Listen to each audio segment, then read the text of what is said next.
Well, to understand this book, it's important to understand a very, very, very critical point. The question is, when we talk about project management, if we are together here, all of you are experienced in project management. Great. If we start to discuss, for example, how should we detail the scope of a project, I'm sure that after a couple of hours, we could find a consensus about that. How we should do that, the best way. That's what we have in the PMBOK, right? When we talk about PMOs, things are different. If we put together here experienced PMOs, PMO leaders, they can't find a consensus. Believe me, I tried many times. They can't find a consensus. You know why? Because each one is a tree in a forest. A beautiful tree, a thriving tree, you know, but a tree. And every tree is different. But of course, each tree believes that itself is the most beautiful one. You know what I'm saying? So, how can we get a consensus? It's impossible. And why? Because PMOs are different. So the first point is, okay, that's it. There is nothing that I can say about that. PMOs are different, and they should be different. Otherwise, they cannot fit different needs. So, what we did is we brought many different trees. Not only the most beautiful ones, but sometimes young trees, you know, because we need many different perspectives of this phenomenon, right? So we got involved with literally more than 600 PMOs around the world in all these years. And then we started to talk to them to understand what they are doing, you know, so why they are successful or why they are failing, right? And the big challenge was, okay, but how can I find some kind of pattern? And that's when the forest comes up. What I've been doing the last years with my team, with some volunteers, is trying to see the forest, right? So let's go up and see all the trees and try to understand what they have in common. It's not easy, definitely not. But with their participation, we could start to identify some points that looks like, you know, the most important points. And after some testing, I could say that we validate them. So what I'm saying is, when you look them from, you know, the sky, you see that, oh, okay, all those trees, they are different, but they are very close to the water. You know what I mean? Oh, this one can get more sun, you know, because of a mountain. We started to identify these things. And that's how this material was created. So it is a different way from the PMBOK, for example, because the PMBOK is more mature. People are more mature. PMBOK exists for many years. So when you get people together, it's easier to get some alignment. But when you get PMO people together, by default, it's impossible because they are different and they believe that their way is the best way possible. You know what I mean? And I'm not saying that it's not. Possibly it is, but in a very specific situation, in a very specific scenario. And probably you are not living the same scenario. So how can you deal with that? And that's when the guide comes up with a different proposal. Instead of telling you how your PMO should be, because I have no idea, I don't know you, let's tell you how you should, let's tell you how you should create your own solution. So it means that I'm not talking about the characteristics of your PMO, but I'm talking about what you have to think, what you have to, you know, to develop to create a solution that makes sense to you. So it means that if I use this today in my company, and you do exactly the same thing in your company, the results will be totally different. Even if I use everything today in my company and repeat this process, maybe in 6 months or 1 year in my company, the result will be different. Because the needs, the demands, the maturity, everything will be different. It's very possible that we have a different result. Everything that I'm telling you is pretty obvious, right? It's difficult to say, oh no, I disagree. Come on, it's life, you know, that's how things are. It's difficult to say no for something like that because it's very obvious. And that's the beauty of this guide, because things are quite obvious if you open your mind.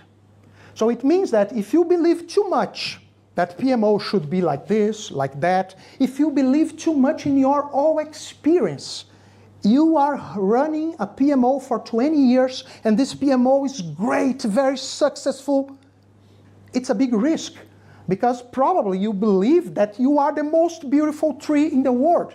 But if you need to move to another point, you know, you have to move your tree to another region, for example, you cannot understand that now it's a different scenario.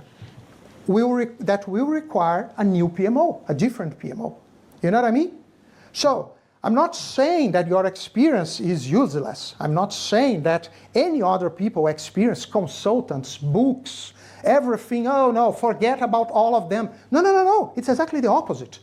You have to consider all of them, but not because you will follow them blindly, but you will use them as a source of inspiration to create your own solution.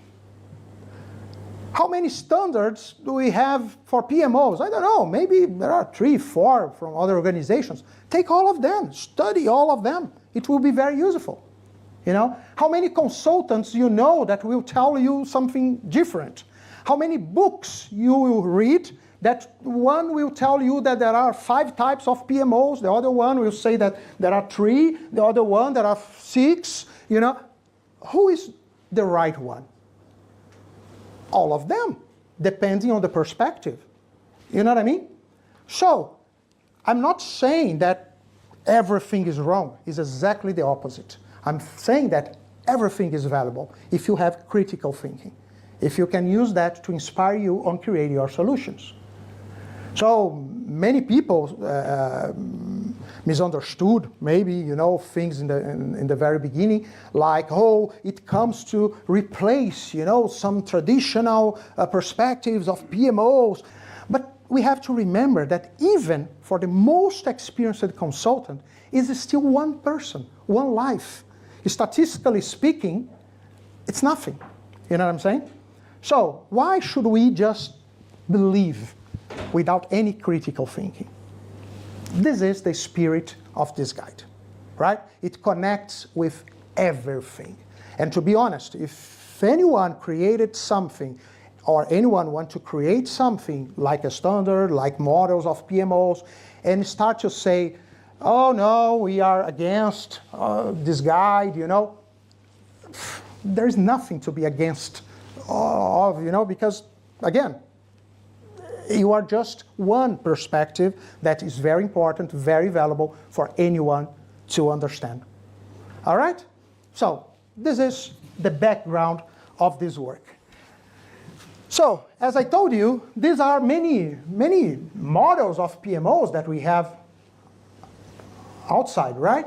Controlling PMO. At PMBOK 7 edition, there are 3 of them. Directive, controlling, and one more, I support.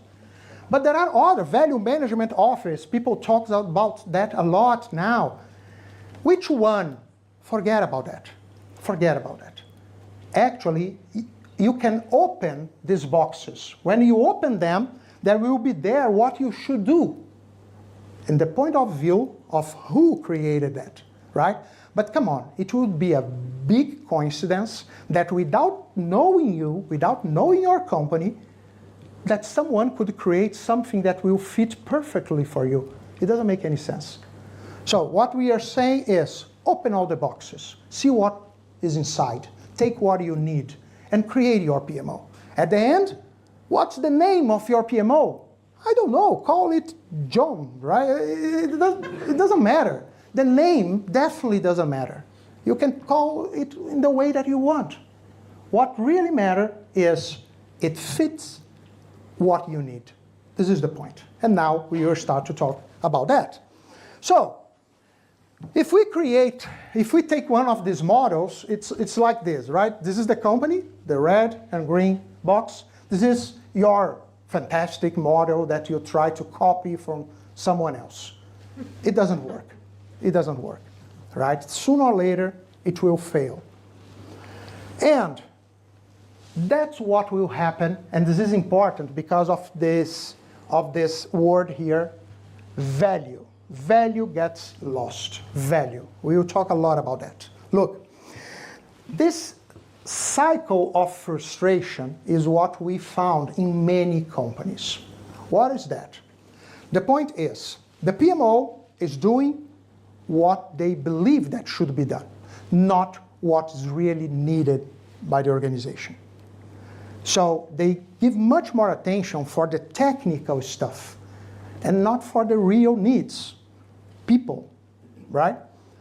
At the end, those people, especially those that are paying the bill, right, they cannot feel like, come on, I don't feel that you are meeting anything that I need, you know? I don't see the value of what you are doing. And what is the response of this PMO? I'm gonna do better what I'm doing. You know what I'm saying? It becomes an endless cycle because the response is not understanding why you can't see the value of what I'm doing. The response is, I know what I'm doing. You should see the value, right? How can you dare not see the beauty of what I'm doing? It doesn't make any sense, So, this is what make many, many PMOs around the world fail. We have to break it, right? And you will see how. But before, just share with you, it was in another context, but it's really cool how it makes sense for PMOs. There is nothing so useless as doing efficiently what should not be done at all.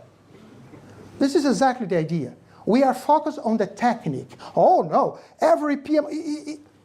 Let me tell you something important. If you see anyone saying a sentence about PMOs with some keywords, run, right?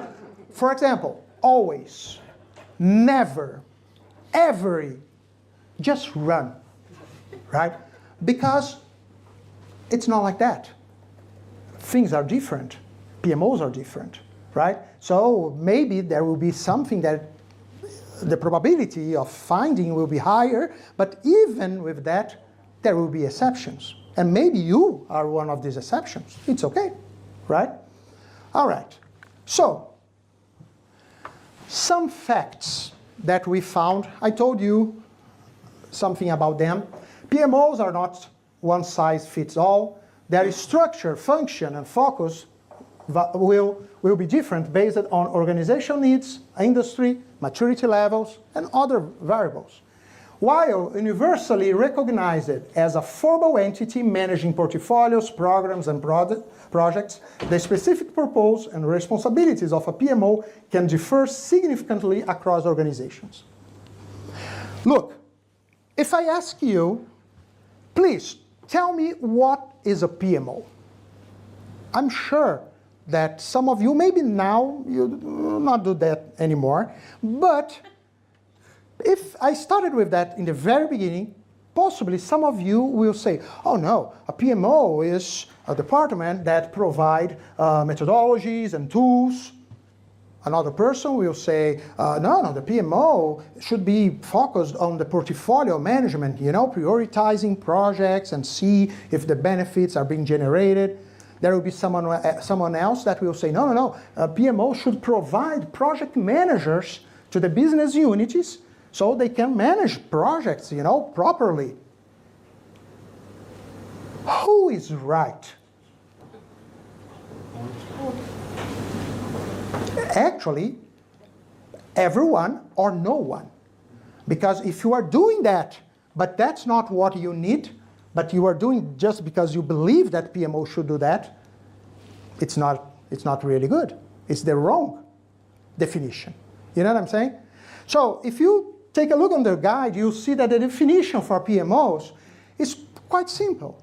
It's like, it's usually a formal area, right, that centralizes functions or services related to portfolio, program, or project management. That's it. Which ones? I have no idea. Oh, but should be all of them, all three? No, no, or, right? It's possible, but maybe you are focused only on projects, only on portfolio. So the only thing I can tell you that in a very certain way, every PMO has in common, don't run, right? Every PMO has in common only one thing. They are centralizing some functions, some activities related to project, program, or portfolio management. That's it. Think and you see that it's true. That's what they have in common. But which functions, how, I have no idea. I cannot answer that. But PMOs, they were created exactly because of the same reason that, for example, acquisitions areas were created in the past. 40 years ago, each department has their own purchase, or acquisition area. IT, they had their technology area, and these things were centralized. And why? Because now we have focus, now we have talent, we have people that really know what they are doing, and we have many benefits from productivity. The reason behind that is exactly the same. Those guys are the guys. They know what they are doing. But what they are doing, I don't know. I don't know. So, look. Your PMO, your way, so no one should dictate what an ideal PMO should be. PMO leaders should be equipped to design and implement solutions that best fit their organization's unique needs. That's it. Simple like that. And based on this, let me share with you something really cool, a result of a specific survey that we conducted last year. This is about PMO challenges, right? We had almost 400 PMO leaders participating. So low complexity, low frequency. Frequency means how many PMOs from this sample, how many PMOs said that that's a challenge, right? It's not the frequency in a specific PMO. It's the frequency in the sample, okay? But low frequency, but complexity is low to solve the problem, the challenge. These are the ones, right? We call the backstage dynamics, sustaining performance challenges. High frequency and low complexity, the daily grind, efficiency and effectiveness challenges. The next one is the future vision, high complexity, but it's not very frequent. The future vision, strategic and long-term challenges. And finally, high complexity, high frequency, the strategic core, critical and high impact challenges. Look which is the first one. Ensuring the PMO value, right? That's our topic from now on. Ensuring the PMO value. Because if you don't do that, sooner or later, someone will challenge your PMO and it's over. All right. Oh, by the way, I will make this available for all of you, right? So, this is the most important challenge, right? A PMO that doesn't create value is a PMO that won't last.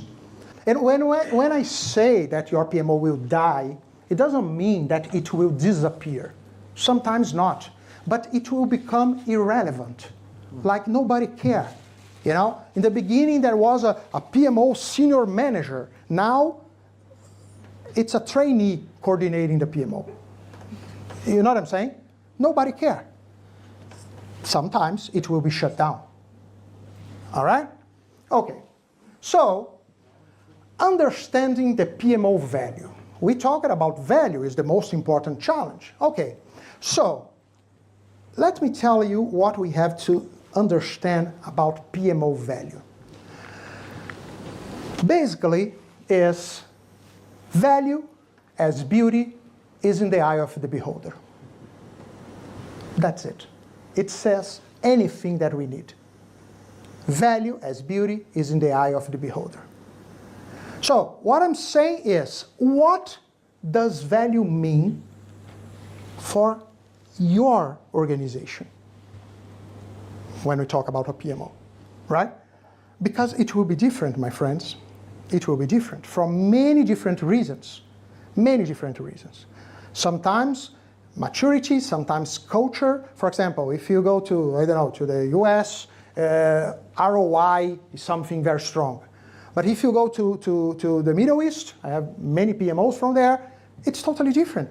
Money is not a problem. It's about prestige, visibility. You know what I'm saying?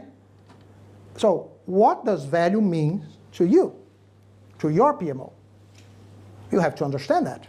And I tell you more, sometimes there will be more than one answer, because there will be more than one person, important, critical person, that you are serving.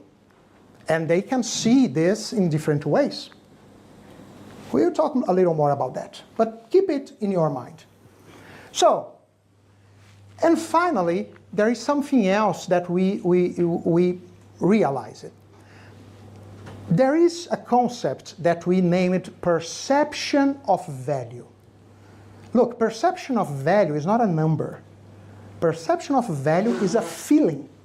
And you say, what, Americo? You are saying that we will manage a feeling? Yes.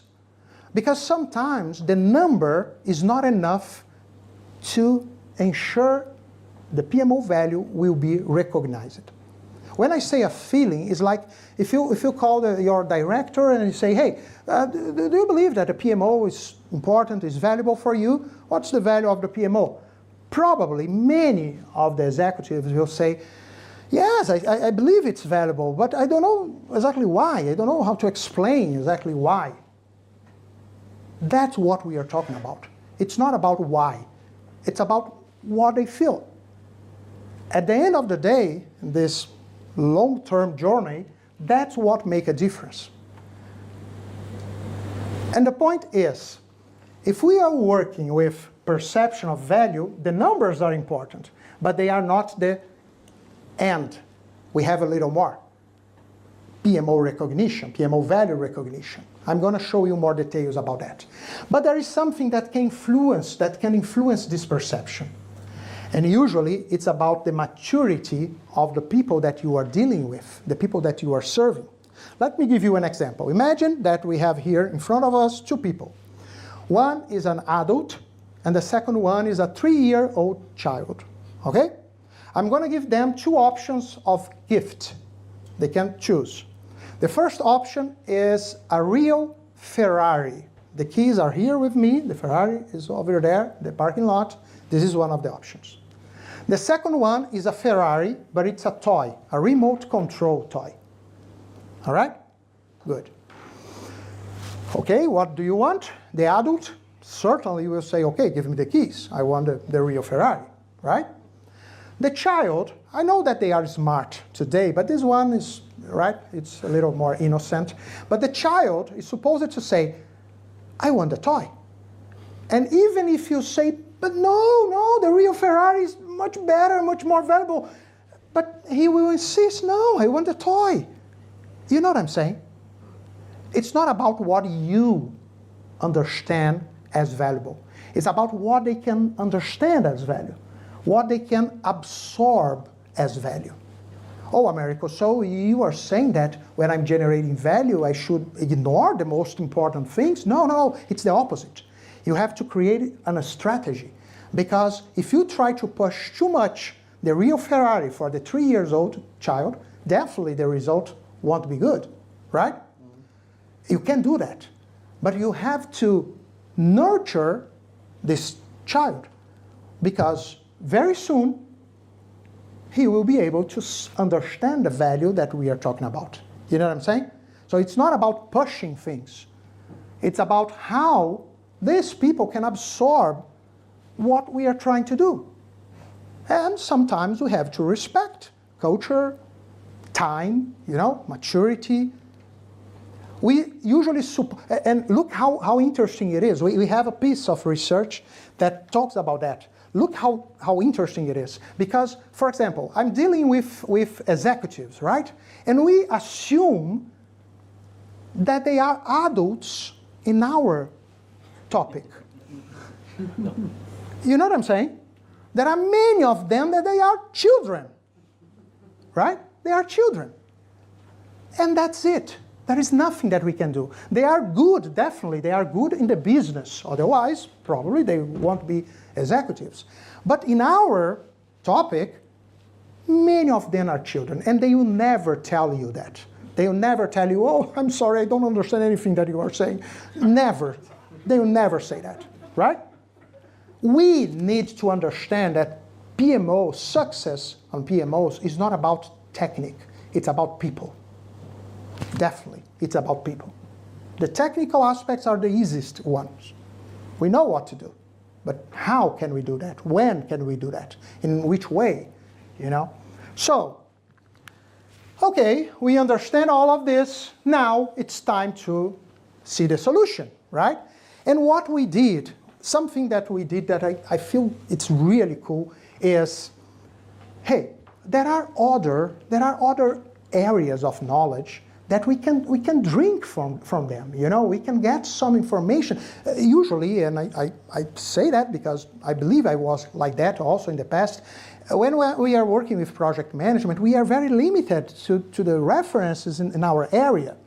But there are many, many great ideas in other knowledge areas, not directly related, that can be really helpful.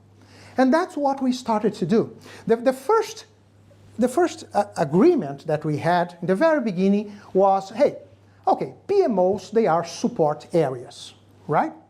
Usually they are support areas. But they don't behave like support areas. Why? Because other support areas could be accounting, IT, marketing, finance. Okay, there is no executive that will wake up and say, oh, okay, I have to cut costs, I will shut down, accounting area to cut costs. Nobody will consider this possibility. But what about shutting down the PMO? Yeah, definitely. Yeah, many people do that for the right and the wrong reasons. So definitely the behavior is not the same. And what we realized is, okay, the PMO is a support area, it's true, but the PMO behave like a service provider. Think about that. Of course, as a PMO, you want invoice, right? Your company, it doesn't make sense.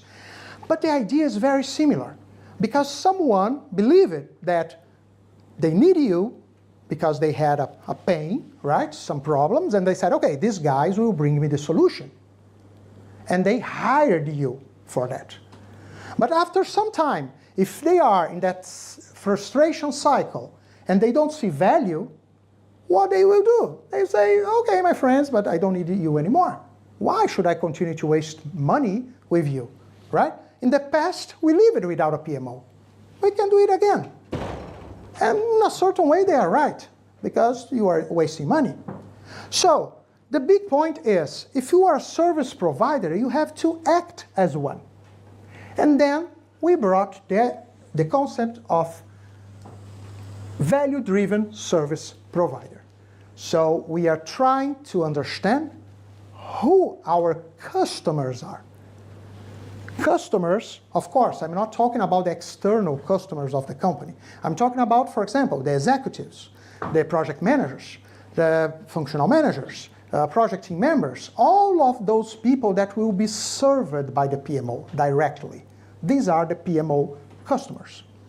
See that these groups will be different relevances, like for any service provider. Like, oh, this account is more important for me than that one, right? Because it gives me more money, it gives me more support, it gives me, you know what I'm saying? the logic is not very different. There will be customers and customers. There will be customers that I can take more risk. There will be customers that forget. They need to see the value or we are dead. You know what I'm saying? Good. Connected with this idea, we came with the customer-centric PMO. It's not a type of PMO. You know why? Because if it is a type, every PMO should be this type, right? There is no PMO that can believe that I don't care about my customers.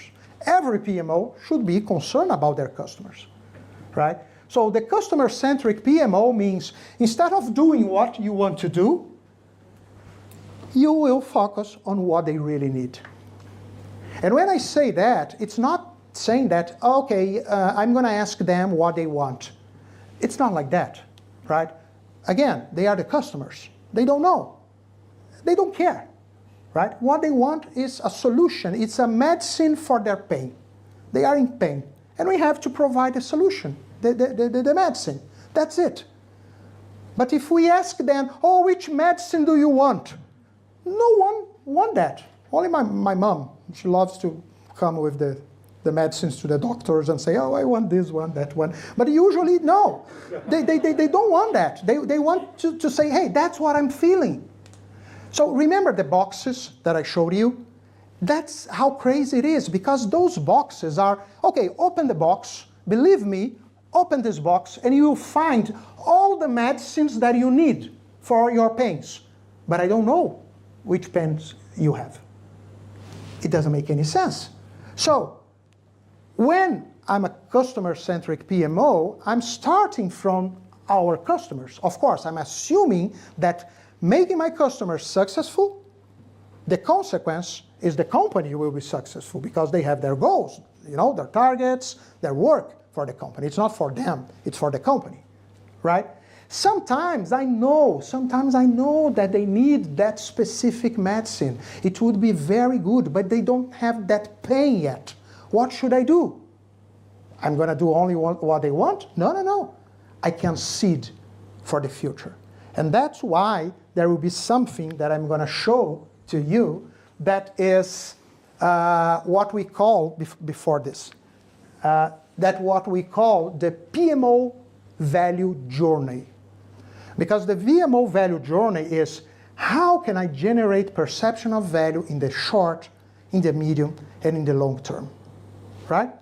If you tell me that you have a pain, I can provide you, for example, painkillers, right?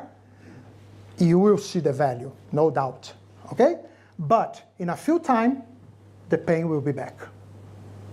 You know what I mean? On the other side, if you tell me that you have a pain and I see that, okay, you need antibiotics, I'm going to give you some antibiotics. But remember, you need to take them for 7 days, 10 days. Maybe it's too late. You will give up me before that. You know what I'm saying? But it will heal you. But you waited too much. You know? So, we need a balance. We need to understand needs, understand what we can do in the short term, in the medium term, in the long term. This is what we call PMO strategy. It's not the company strategy. It's the PMO strategy. How you will understand your customers, how you will serve them, how you will deliver value to them, and how they will recognize the value that you are delivering. There will be some value that maybe they cannot say, they cannot see now. But okay, you will do what you have to do. But they are still children. But you know that in the medium term, the recognition will come because it's something that they need. You know what I'm saying? You know what you are doing. It's not because someone told you that you have to do that. It's because it makes sense for you, right? And then we come up with the PMO value ring framework. This is the heart of the practice guide. There is more than the framework, but this is the heart. The PMO value ring framework. So PMO value ring. PMO because, of course, it's the topic. Value because that's what we want to generate. And ring because it's a cycle. It's a cycle. It never stops. being successful with your PMO in the past definitely doesn't ensure success in the future. Definitely, right? So, this framework is an evolution of something that we started, remember, 2010? It was the PMO value ring methodology. This methodology, we got a lot of feedback, you know, there were some gaps. It was good, but there were some gaps. And then, in the last 2 years, we reviewed everything, we brought more people, and we developed this framework. We cover all the gaps, so now it's really, really interesting, really complete. And it's a framework because we have some models in this framework that you can use, but as a framework, it's very, very flexible. Remember when I told you that you don't need to start with a Ferrari, you can start with economy car? That's it. If you are in the very beginning, if you are in your first cycle, it's an economy car. If you are in your 10th cycle, right? Okay, probably you have something more sophisticated. So you can adapt to your needs. In the beginning, when I'm implementing the PMO, in the first year, second year, 10 years, 15 years, we have many PMOs from different parts of the world with different lifespan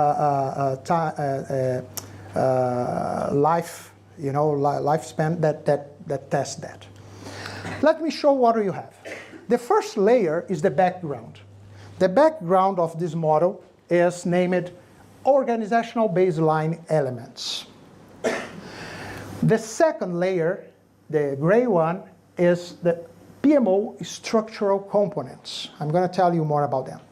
The third one is the PMO customer experience cycle, something that came from another area. The fourth one is the value-generating PMO flywheel. And finally, at the center, the last but not the least, the PMO customer, our customers, right? People that we are serving, okay? Let's see each one. The first one, the organizational baseline elements, it's not about the PMO, it's about the company, about your department, about your business unit, right? Even if there is no PMO. What we are saying here is, hey, you need to understand where you are walking, right? And there are some specific things that will be very useful. The first one is the strategy of your company, the strategy of your PMO, of your business area, and not necessarily because you will be involved with the strategy. Sometimes no, but because it will give you an idea about direction. For example, if you are a PMO that works for a company that is expanding a lot, it's one thing. But if you are working at a PMO in a company that is in a big crisis, you know, cutting off expenses, firing people, it's another situation. You know what I'm saying? So we have to understand where we are. So this is the most important point. Have to understand the strategy. Okay. The second point is the organizational structure. And why? Because we have to understand, if it's in the beginning, we are implementing the PMO, we have to define how we will be connected with the organization. It will be only one enterprise PMO, or there will be one enterprise PMO and some PMOs for each business area, those areas that are project-oriented, right? So how many PMOs, how will be these connections, you know, there will be some kind of report or not.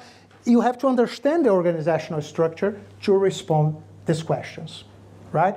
It's a global company. It's a company only based in Austria. How does it work, okay? The third one is organizational culture and maturity. This is something very, very, very important because, again, as I told you, sometimes we are dealing with children. We have to understand where we are, right?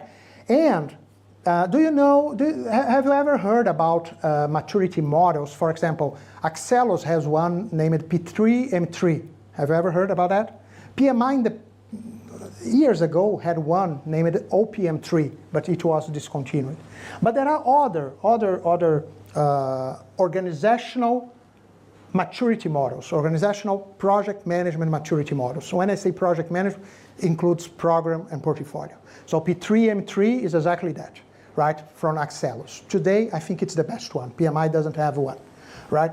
So it will tell you, look what I'm going to say. It's not a PMO maturity model. It's an organizational maturity model because it will tell you how good you are when you are managing projects, programs, and portfolio, even if you don't have a PMO, right? So it's about the PMBOK, for example, the standard for portfolio, the standard for programs. It's not about PMOs. So we need that first because it will be a very important milestone because we'll say, okay, we are starting here. After 1 year, let me see what evolved in the last years. So it can help you to show the value of what you are doing, right? So we need to understand the maturity of our company. And finally, industry-specific profile. And why? Because there will be some specific industries that they have a very different business. For example, if we compare a software company and a capital project company, or a giga project company, for example, it's a totally different world. The methodologies that are used, the way that they manage the portfolio, the complexity. So, of course, the PMO will be impacted by that. So, all these 4 items, there is a long explanation about each one, but we have to understand in detail, and they will be different from company to company. Okay? Good. The second one is PMO structural components. Now we are talking about the PMO, and these are the pillars of any PMO.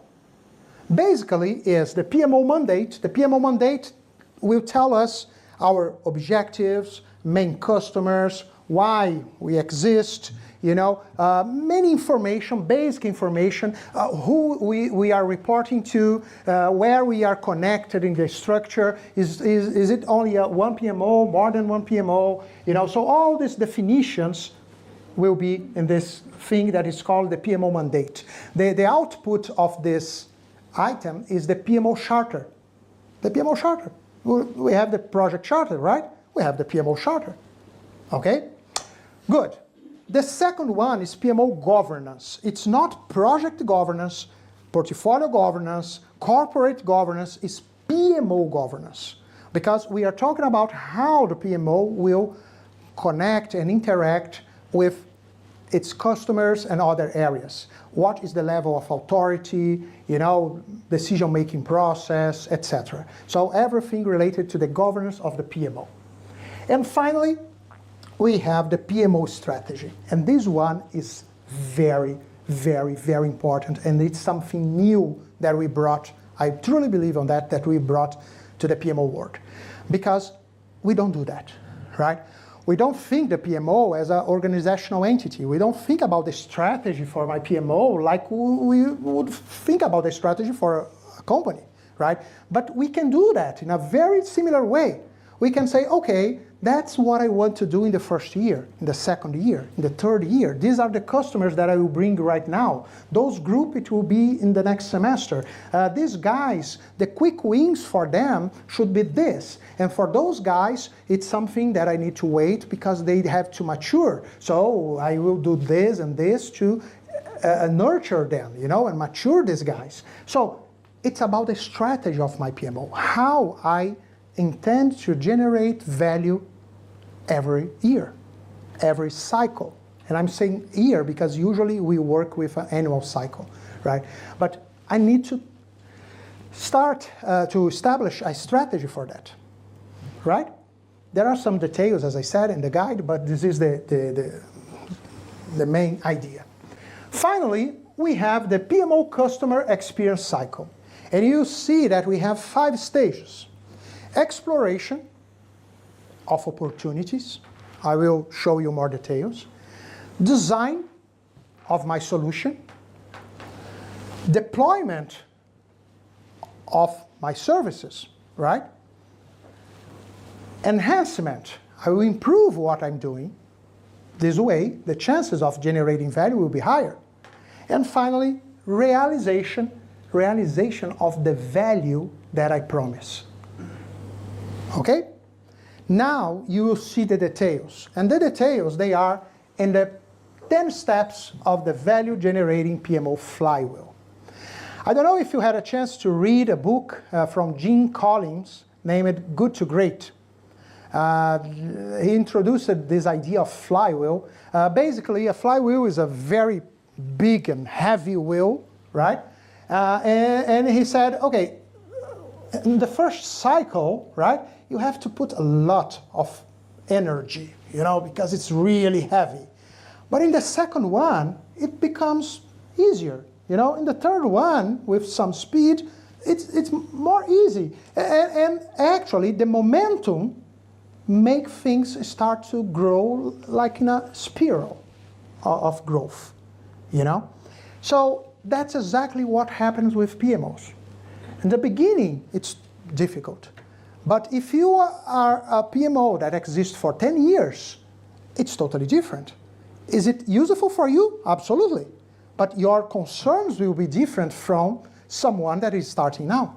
But the idea behind it is exactly the same. But of course, remember I told you in the beginning, you will be more sophisticated because you are more mature. Your PMO exists for 20 years, right? But the idea of the flywheel makes all sense. And we have each stage of the customer experience cycle divided in 2 steps.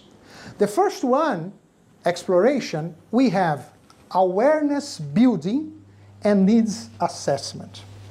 Awareness building means how can I nurture my potential customers? You know, how can I make them see the value of what I'm doing? I will bring success cases to share with them. I will identify some people that today I'm not serving them, but I could. I will try to bring them visiting those people that today I'm serving them and they see the value of my PMO. I will educate people. Basically, this is the idea.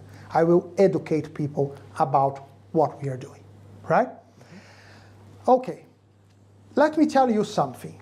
When we have this sequence, it looks like, okay, today I will do this, and then this. In January, I'm going to do this. February, I'm going to do this. March, no, it's not like that. Actually, this is a logical sequence, but you will be always building awareness. You will always assessing needs, because they can change anytime. You will be always improving your value proposition. You know what I mean? So when you start one of these steps, it starts like an internal loop, okay? Of course, there will be moments where you will be focused on something specifically, but like this one, service operation, you will do that all the time, right? During all the year, obviously, okay? So, this is an important point. I told you about awareness building. The second one is needs assessment. Needs assessment means I want to know what you, my customer, need, your pain, right? And I told you that, okay, Americo, I will ask them what they want from me. Do you want a methodology? Do you want portfolio management? And as I said, it's like if you are asking them which medicine they want. They don't know, they don't care, right? So, we should use the proper language. And the proper language is the pain. It's not the medicine. The pain we call outcome, right? It's what I want to generate. Let me tell you an example. Let's suppose that your director says that, oh, actually my problem is I cannot make a decision, a good decision about projects because I can't see the connection between our projects and the strategy. I cannot see that. This is an outcome that we will generate. It's a pain, and the outcome is connections between projects and strategy. Can you see that? That's it. Or another possibility. I don't know exactly what's happening in our projects because each project manager do something, manage the project in a different way. This is a pain. The outcome is the unification of the way that we are managing projects, right? And the medicine. The medicine for the connection between projects and strategy, okay, we will provide you support on portfolio management. But a methodology, project management methodology, can help with that. Not really. Connection between projects and strategy, no, but portfolio management can. And the other one, we want to unify the way of work. Portfolio management is the point? No, because we are talking about projects. But a methodology could be nice, because now everyone is using the same methodology. This is the proper medicine. You know what I'm saying? One more example, the last one.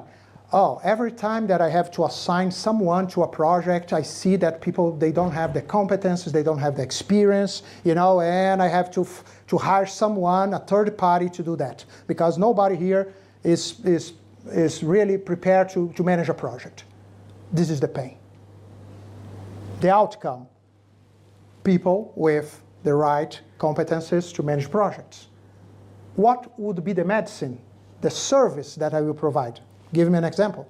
Upskilling or hiring. Yeah, training. We will provide training or mentoring.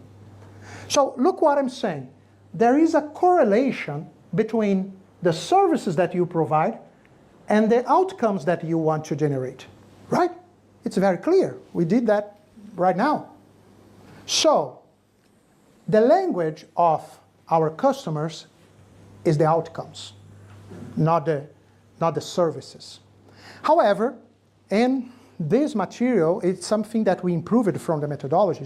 It's really cool. We have a list of 26 most common services in PMOs.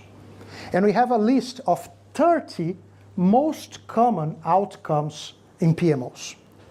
And based on the experience of our community, we ask people, hey, you are a PMO leader, experienced one? Good. When we are providing methodology, do you believe that it helps to unify the way that people are doing that? And you have some options. You can say, absolutely, every time. Or you can say, most of the time. Or you can say, yeah, maybe yes, maybe not. Or you can say, it's really rare. Or you can say, never, I've never seen that. But now, I don't have only the opinion of these three. I have the opinion of all these trees, right? So we have partially in the guide, we have this connection. So you will see for each outcome, there is an appendix with assessment. So you have the evidence, the piece of evidence that will show that there is a pain, a problem. There are some questions that you can make about that outcome, and you will see the most important services that can address that specific outcome, right? It's in the guide, but there is something better than that. If you go to our online community platform, there is a space named PMO Value Ring Zone. There is a spreadsheet that we created with the database, with the opinion of the PMO leaders. I'm talking about more than 600 people. You can collect the expectations, all the instructions are there, right? But you can collect the expectations with your customers with a survey, like using, I don't know, JotForm, SurveyMonkey, something like that. You enter this information in the spreadsheet, and based on the importance of these demands and based on the experience of the community, the spreadsheet will tell you a kind of rank of services. It will tell you which would be the most important services for you. And it's very useful. I'm not saying that you have to follow that, you know, that should, no, but you have to think. If, for example, if there is a service that you are offering, for example, project auditing, right? And you are doing that because you always believe that every PMO should do that. And when you collect the expectations, you see that this one is the last one, at least you have to think, why am I doing that? Oh no, I'm doing that because the CEO said that he wants that, because a colleague told him that PMO should do that. Okay, I'm going to do that. But in my PMO strategy, there is a part that is the PMO risk management. And it's a risk, because I'm wasting resources with something that at the end of the day, it will not bring any perception of value for him. He believes that he wants, but it's like my mom asking for the medicine. You know what I'm saying? That pain doesn't exist. So it's a very interesting spreadsheet. If you download it, you will see that each sheet, there is an explanation, you know, how it works, blah, blah, blah. And I'd love to have your feedback on using that. We are adding other tools like this. Simple tools that when we see that they are really being demanded, we will develop some specific tools, you know, that will be available in the web. That's the plan, right? And finally, we have value proposition. Have you ever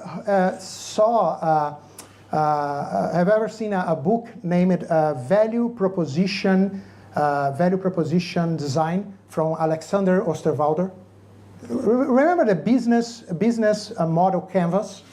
Yeah, he has another book for value proposition. We are bringing this idea, it's not in the guide, but we are working an extension because it's very visual, it's really cool, and it connects many things here. But the value proposition is, okay, which will be the services that will heal your pains? That's how the PMO will work. And I will get buy-in for that. That's the moment that we have the buy-in. We will discuss that in the guide, right? Okay, now this is the value proposition. It's time to develop the services. It means that if you will provide a methodology, how will you do that? Which methodology? How will you provide support? How will you train people? This is the service. We use design thinking for that, right? To develop each service. So there are some resources for that in the guide. Service onboarding, this is something new, very new. We realize that many PMOs fail when they say, okay, I will start to do this. On Monday, we start. And the customers, they are not prepared for that, to absorb what you are proposing. So onboarding is the concept of, okay, I'm here with you, right? I will be here with you, I will prepare you, I will help you for 1 month, for 2 months, and this way I will transfer the knowledge, and then you'll be able to start by yourself. So this is the onboarding, respecting the maturity and the capacity of our customers. Service operation. Service operation is delivering the services, right? You said that you will provide mentoring. Okay, it's time to do that, right? What people should do, they will call me, they will send me an email, right? Service monitoring. So now, look this point. Service monitoring is about the efficiency that I have in each service. It's like the quality of the medicine, okay? I'm not discussing if it's the right medicine. I'm saying that, okay, this is the medicine that you defined here, the value proposition, so let me see if it has a good quality. For example, provide methodology, an indicator, adoption rate, right? Only 30% of the projects are using the methodology. It's really bad, right? Or satisfaction, project manager satisfaction. When you ask the project manager, do you think the methodology is something good for you? 10% only says that, yes, it's something valuable for me. You know what I'm saying? Or if I'm providing reports, I see that all reports are delayed, 10 days, right? It's efficiency. I'm not discussing if the reports are good, if people are making decisions with them. No. It's only if I'm doing what I promised in the way that I promised it. The service level. Because we will create, have you ever heard about service level agreements? That's what we will create with our customers. It's about what I'm doing, not about what I want to create in terms of outcome. Okay? Good. So, service improvement. In the same way, now I take a look on my services, and I say, okay, what can I improve? How can I make this medicine better, right? Because, for example, if the adoption rate is so low, how can I improve that? If people hate the methodology, what can I do? If the reports are delayed, how can I do that? And that's when we have the PMO maturity concept. Actually, the PMO service maturity concept. The PMO service maturity, it's about, remember the other one was organizational, right? How good you are when you are managing projects, programs, and portfolio. The PMO maturity is about how good you are when you are providing your services. When you are providing, let me give you an example. I'm providing portfolio management, right? In my company, the only thing that I have is a big list of projects, but the prioritization is not really good, you know. In your company, no. It's a list, we have criteria, everything is prioritized. We are doing exactly the same thing. But the way I'm doing that is not lower maturity. And when we do that, it's like the quality of the medicine, because it's the right medicine, but you are taking only once a day, and you should take 3 times a day, or the quality of the medicine is really bad. You should buy one that could be better. You know what I'm saying? You are doing the right thing, but in the better way. That's the point. And it brings us to 2 ideas. We have maturity. Maturity is how good I am when I'm doing what I'm doing. And there is another one that is alignment. Alignment is here. Needs assessment and value proposition. Alignment is I'm doing the right thing. So if I give you a very good medicine for your stomach, it means that I'm very mature. But you have a headache. I'm not aligned. You know what I'm saying? Maturity without alignment is the worst thing in the world, because you are spend a lot of money for nothing. Alignment without maturity means, okay, you are doing the right thing, but you are doing in a very bad way. So you are promising something that you could deliver, but because you are doing a very bad way, people won't see the result, won't see the outcome. You know what I'm saying? 2 different things, right? So alignment means I'm doing what I have to do, because that's your pain, that's the way of healing you. And maturity means I'm giving you the best medicine, the best service I can, and the possibility of healing you will be higher. In the book, you will find a PMO service maturity assessment, right? A complete one, 5 levels for each service. All right? Good. 2 last items. Look, remember service monitoring that I told you that we have to create KPIs? We have a list of KPIs for each service. 26 services and a list of KPIs that came from the community. Okay? But here, the KPIs are for the service. Now, what I want is to measure value. If I want to measure value, the KPIs should be for our services. No. They should be connected with outcomes. See that?